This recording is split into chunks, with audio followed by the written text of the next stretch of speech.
हाँ तो दोस्तों, नमस्कार।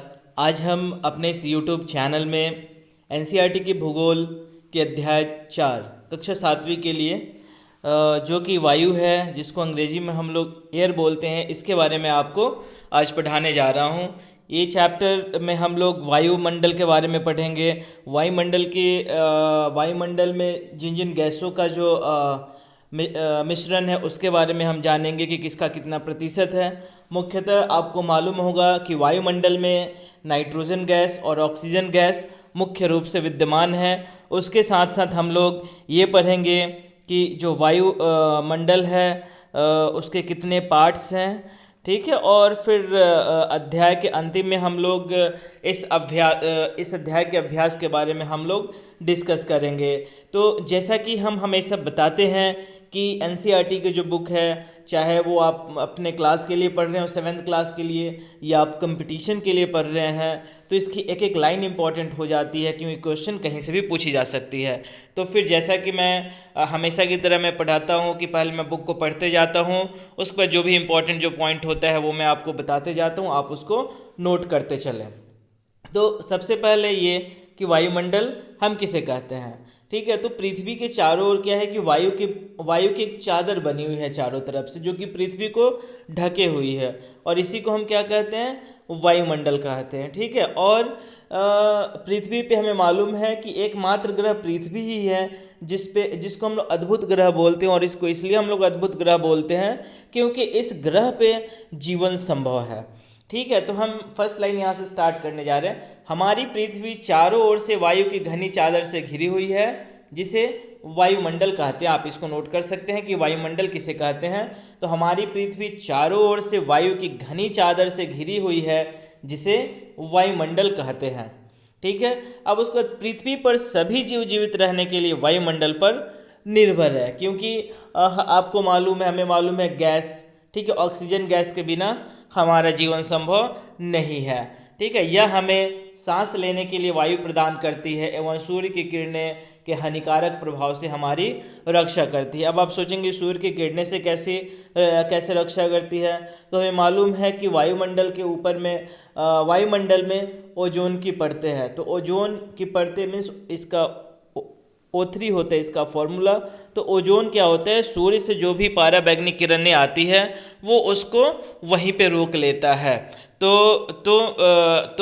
ये जो है वायुमंडल हमें सूर्य की हानिकारक किरणें से भी बचाती है।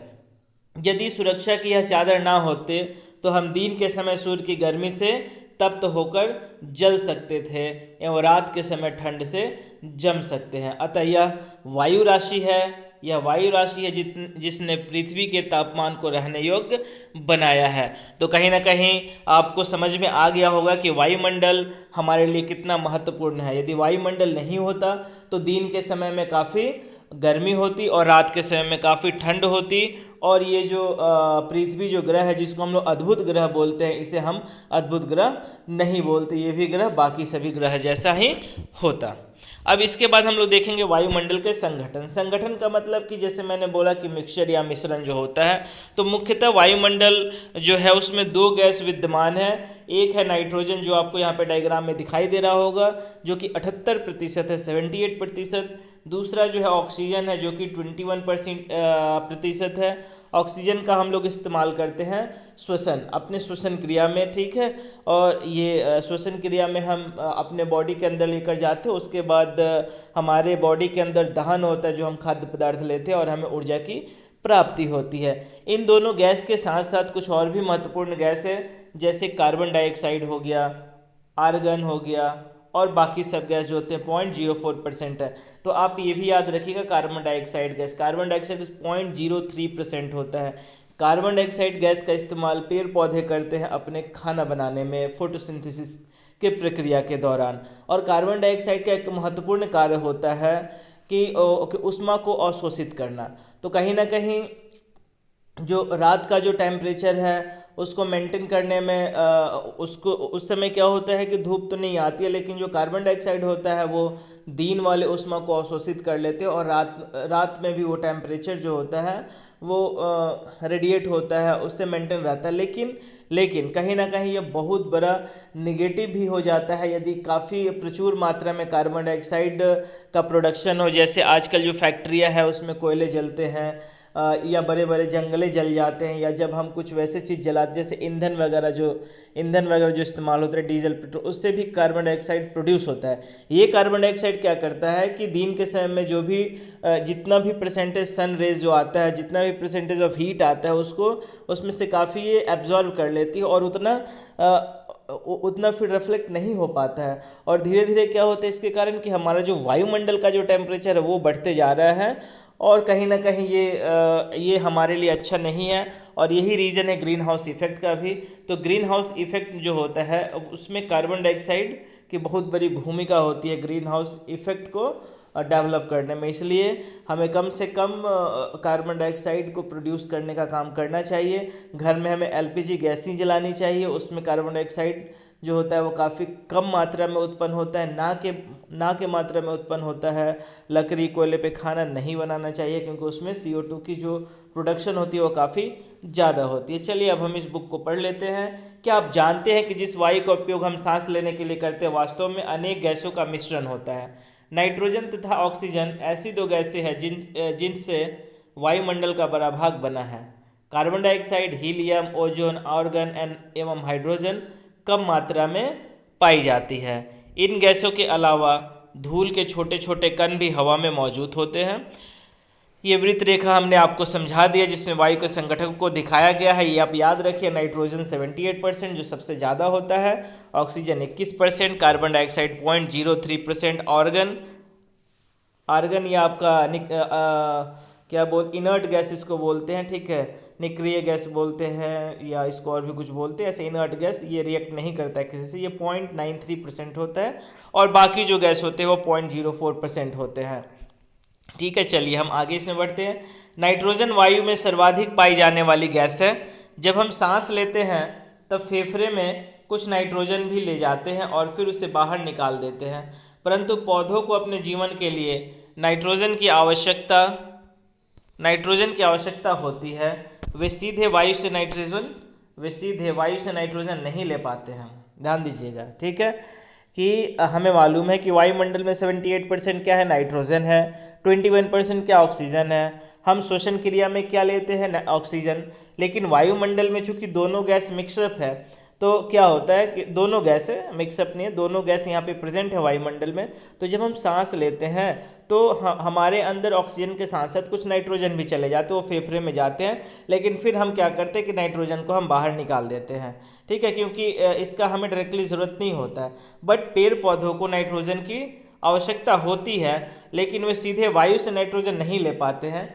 मृदा तथा कुछ पौधों की जड़ों में रहने वाले जीवाणु वायु से नाइट्रोजन लेकर इसका स्वरूप बदल देते हैं, जिससे पौधे इसका प्रयोग कर सके। यानी कि डायरेक्टली ना लेकर जो पौधे जो होते हैं वो उनके जड़ों में जो जीवाणु जो होते हैं वो भी क्या श्वसन क्रिया में ऑक्सीजन के साथ साथ नाइट्रोजन लेते हैं, और वो जो नाइट्रोजन होता है वो जो होता है पौधे लेते हैं और अपना वो कार्य संपन्न करते हैं। ऑक्सीजन वायु में प्रचुरता से मिलने वाली दूसरी गैस है। ये मैंने आपको बताया था कि ऑक्सीजन जो है 21%, ठीक है, 78% नाइट्रोजन, 21% क्या है, 78% एंड 28% इज ऑक्सीजन, ठीक है। मनुष्य तथा पशु सांस लेने में वायु से ऑक्सीजन प्राप्त करते हैं। हरे पादप प्रकाश संश्लेषण द्वारा ऑक्सीजन उत्पन्न करते हैं। इस प्रकार वायु में ऑक्सीजन की मात्रा समान बनी रहती है। यदि हम वृक्ष काटते हैं तो यह संतुलन बिगड़ जाता है। इसीलिए मेरा भी आग्रह है कि आप वृक्ष लगाएं, ठीक है, जितना आपके पास जगह है, जितना खाली जगह उसमें ज़्यादा से ज़्यादा आप वृक्ष लगाएं। यदि आपकी जगह नहीं है, यदि गवर्नमेंट की जगह है जो खाली पड़ी है वहाँ भी आप वृक्ष लगाएं, ठीक है। आप गवर्नमेंट से परमिशन लेकर वृक्ष लगाएं, आपको परमिशन मिले तो, क्योंकि वृक्ष लगाएंगे तभी ये जो संतुलन है ये बना रहेगा। और आपको मालूम है और मैं भी बता रहा हूँ कि ऑक्सीजन जो है वो हमारे जीवन के लिए बहुत ही महत्वपूर्ण घटक है। बिना ऑक्सीजन के हम इस पृथ्वी पे जिंदा नहीं रह सकते हैं। कार्बन डाइऑक्साइड अन्य महत्वपूर्ण गैस है। कार्बन डाइऑक्साइड अन्य महत्वपूर्ण गैस है। हरे पादप अपने भोजन के रूप में कार्बन डाइऑक्साइड का प्रयोग करते हैं। जैसे मैंने आपको बताया था कि फोटोसिंथेसिस की जो प्रक्रिया होती है उसमें पेड़ पौधे जो होते हैं वो अपना खाना बनाते हैं, ठीक है।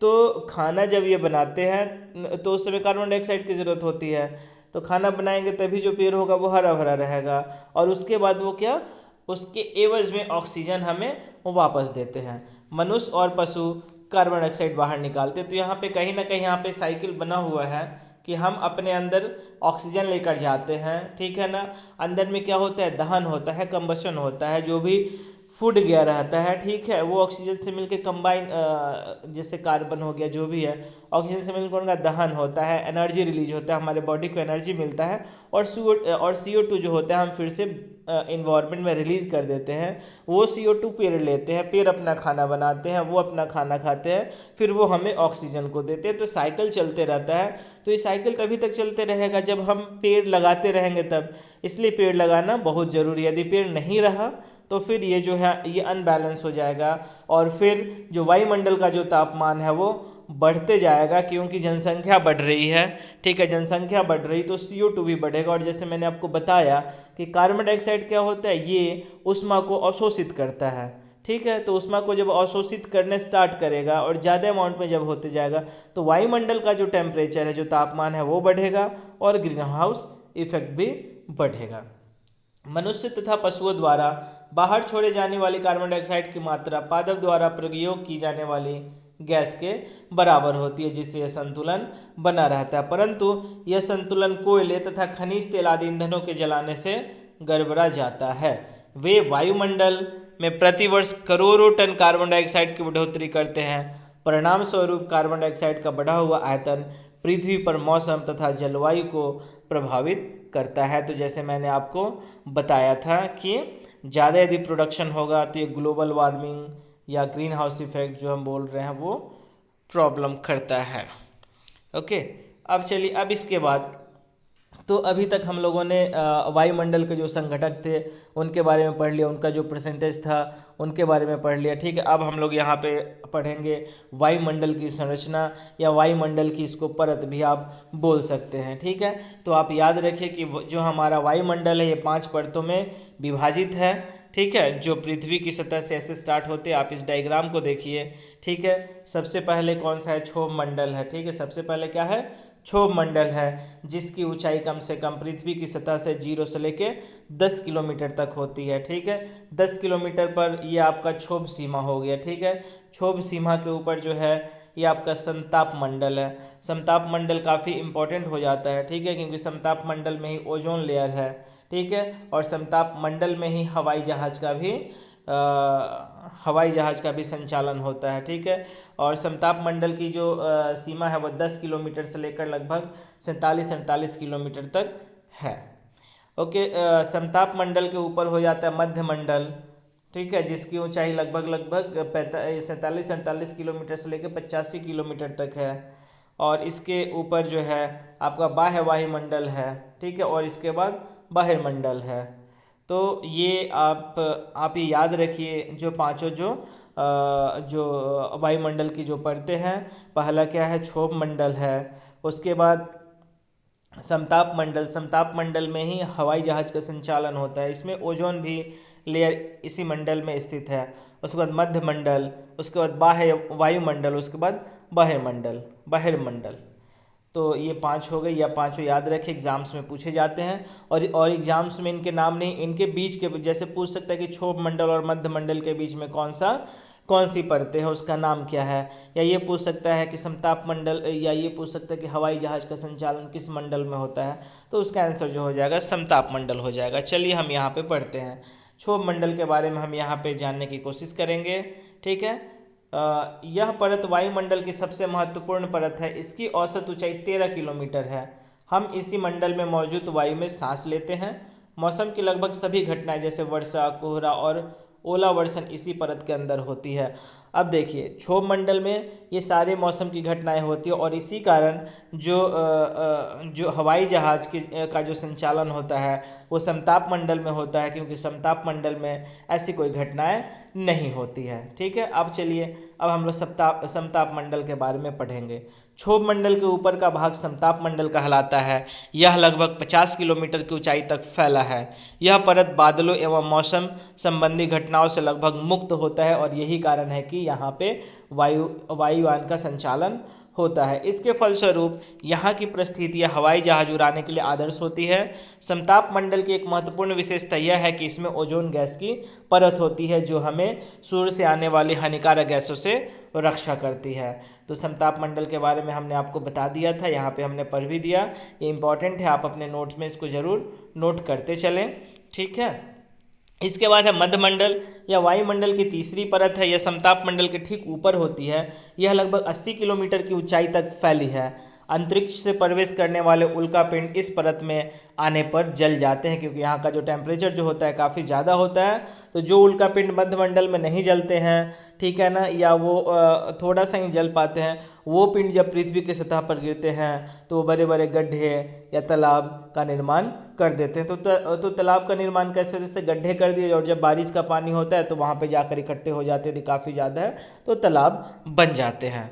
बाह्य वायुमंडल में बढ़ती ऊंचाई के साथ तापमान अत्यधिक तीव्रता से बढ़ता है। आयन मंडल इस परत का एक भाग है। तो बाह्य वायुमंडल को हम लोग आयन मंडल भी कभी कभी या काफ़ी सारे किताबों में दिया रहता है। यह 80 से 400 किलोमीटर तक फैला है।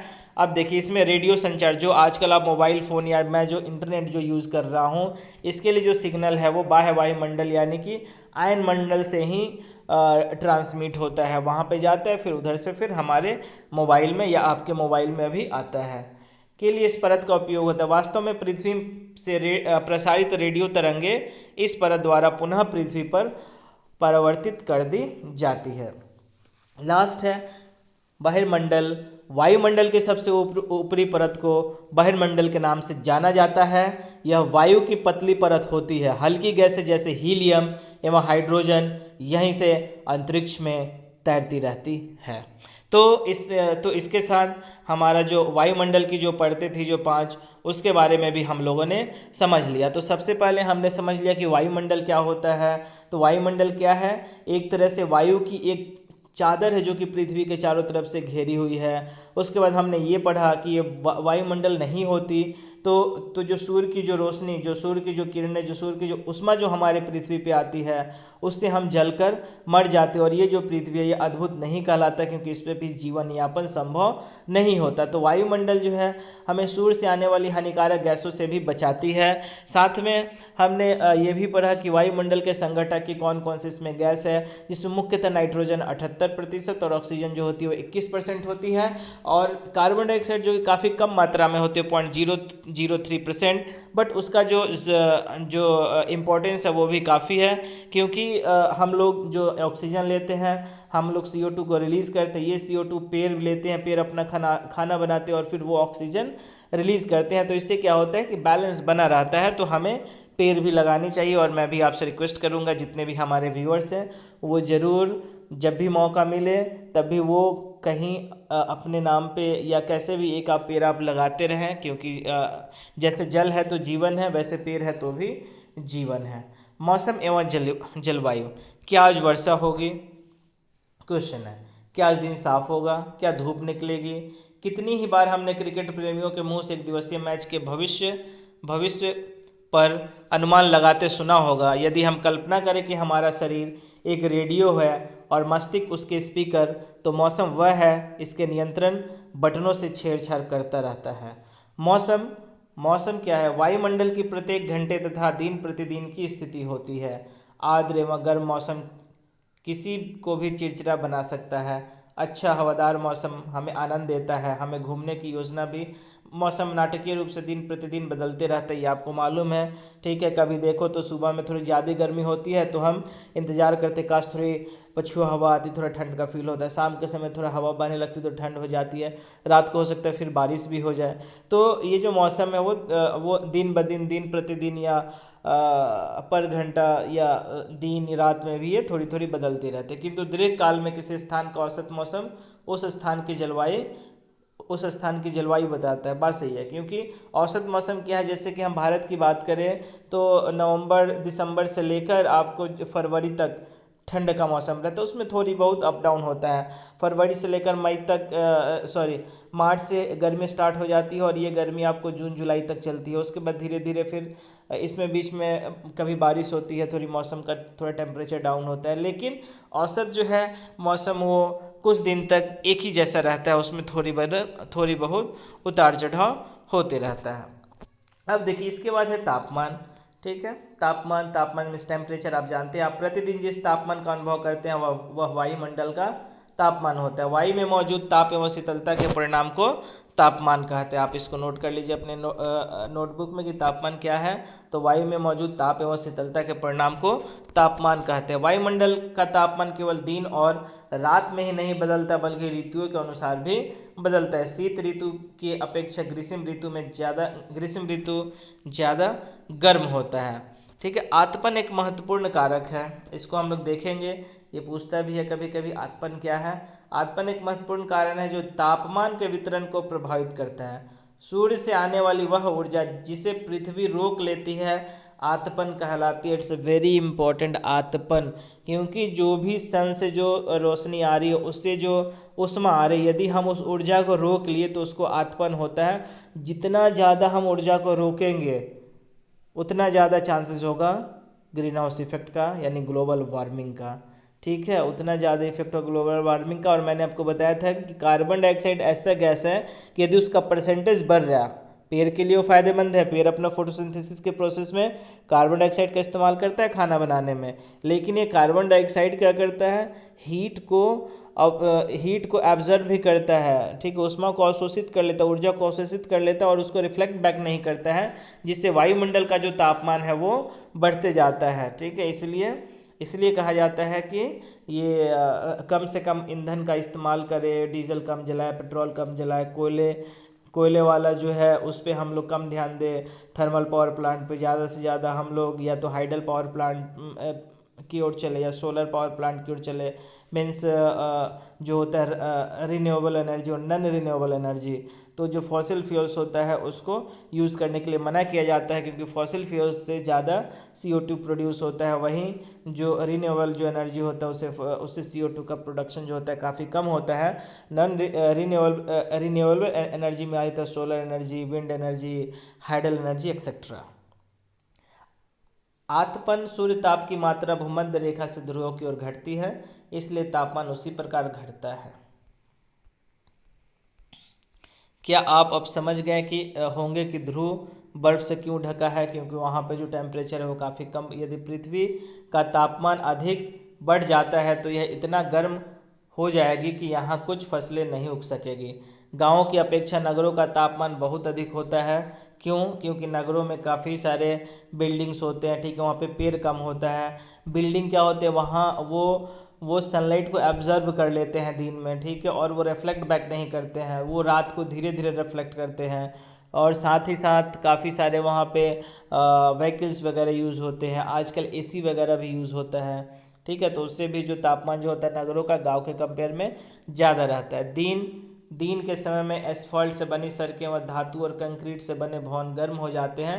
रात के समय यह उष्मा मुक्त हो जाती है। नगर के भीड़ भाड़ वाले ऊंचे भवन वायु को रोक लेते हैं, जिससे नगरों का तापमान बढ़ जाता है।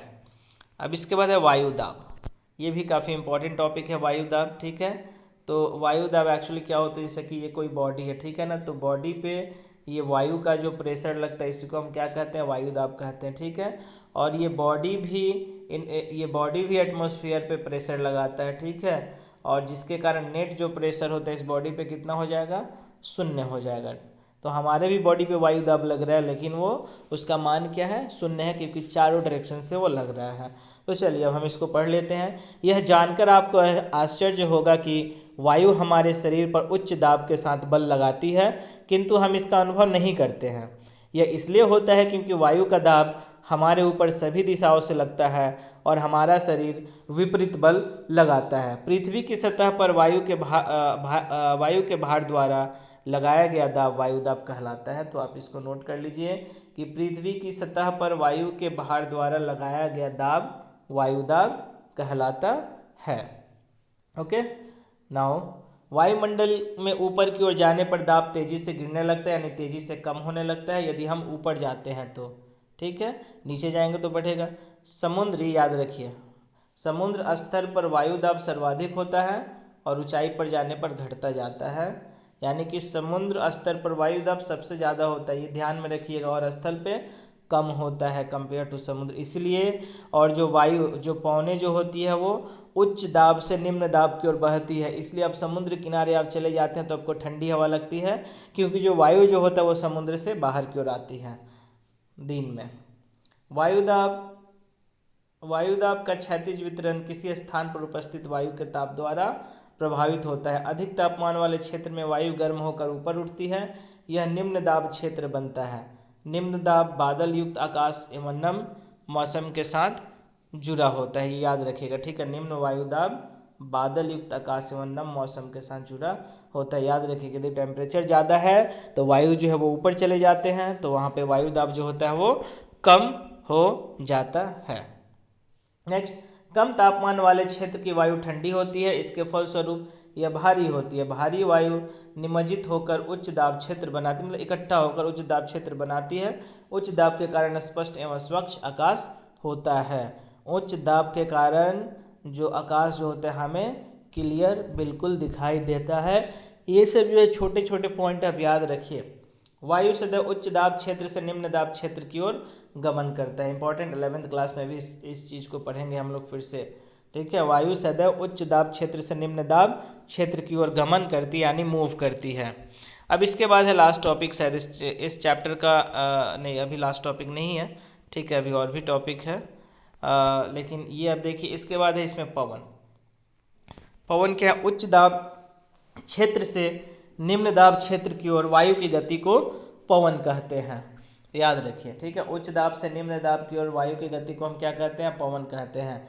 आप पवन को काम करते देख सकते हैं। आप कैसे देखेंगे पवन को काम करते? जैसे हवा चलती है तो पत्तियां को देखेंगे आप, पत्तियां एक जगह से दूसरी जगह जाती है, तो जो जो पवन है वो अपना काम करता है। कभी कभी पवन काफ़ी तेज़ से आती है, ठीक है, तो जब पवन जब काफ़ी तेज़ आती है तो उस केस में आप देखते होंगे जैसे कि तूफान आती है तो काफ़ी छोटे मोटे घर को भी तोड़ डालती है, ठीक है। जो सीट जो होते हैं, टीन वाली सीट, उसको भी एक जगह से दूसरी जगह डिस्प्लेस कर देती है, तो ये काफ़ी मजबूत भी होती है। अब देखिए पवन को हम मुख्यतः 3 प्रकार से में विभाजित करते हैं, वो हम यहाँ पे देख लेते हैं, ठीक है। 3 वो कौन कौन सी प्रकार है?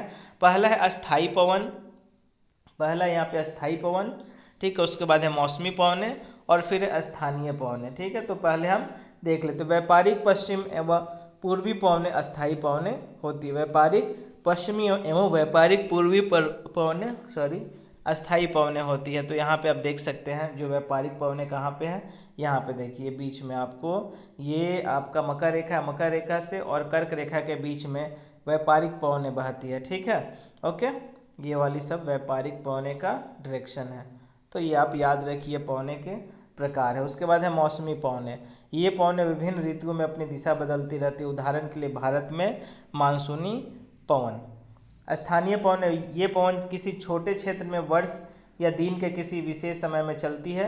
उदाहरण के लिए स्थल एवं समुद्री समीर, ओके। क्या आप भारत उत्तरी और जो वो लू जो होता है जो कि राजस्थान वगैरह में चलता है, या हमारे बिहार साइड में भी, या और भी काफ़ी स्टेट में लू चलता है, वो आपका स्थानीय पवन हो जाता है। तो यहाँ पे आप जो पवन के जो टाइप है वो आप देख लीजिए, ठीक है।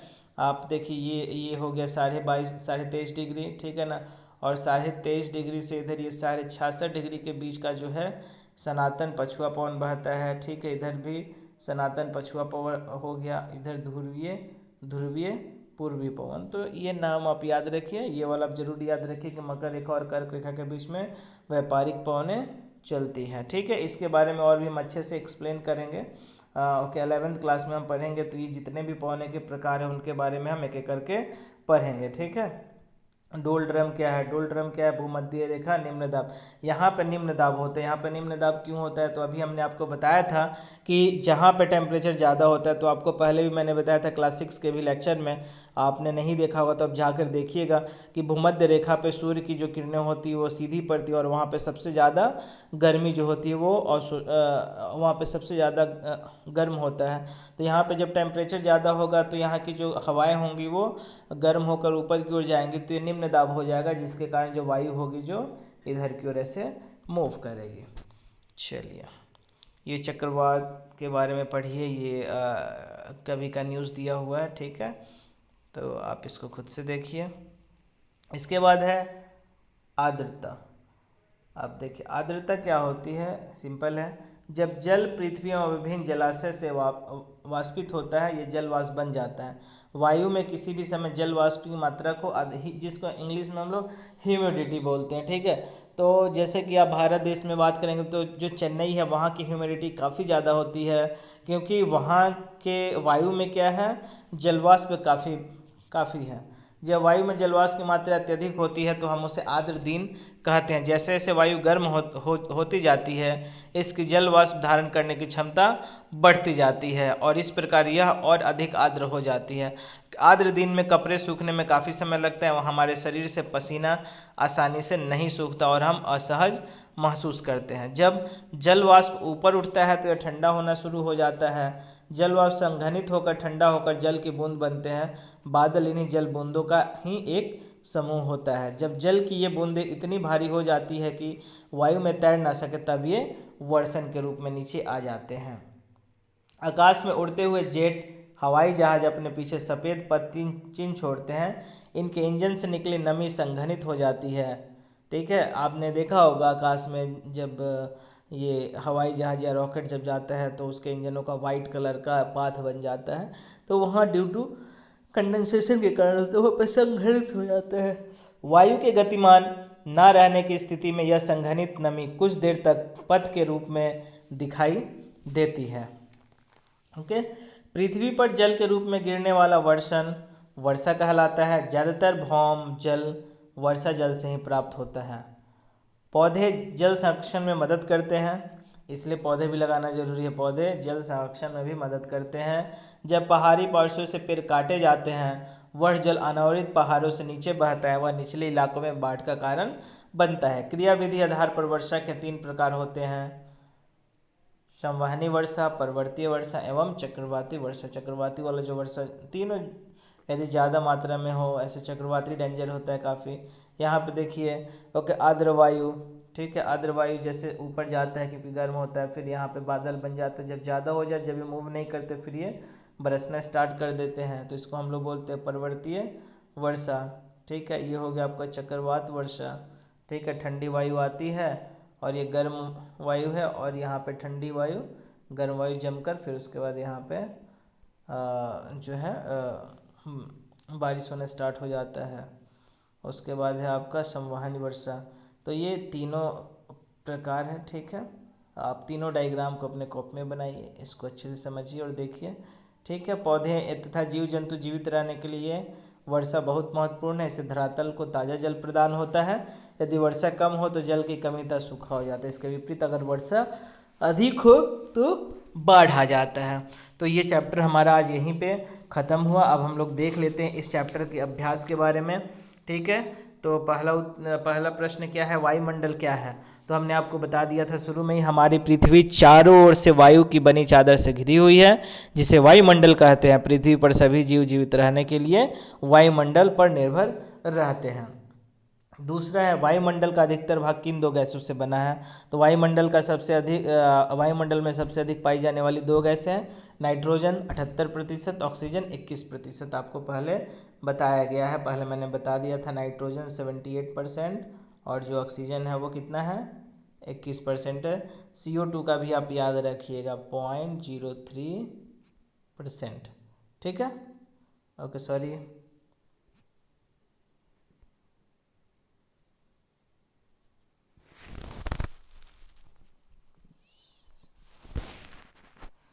तो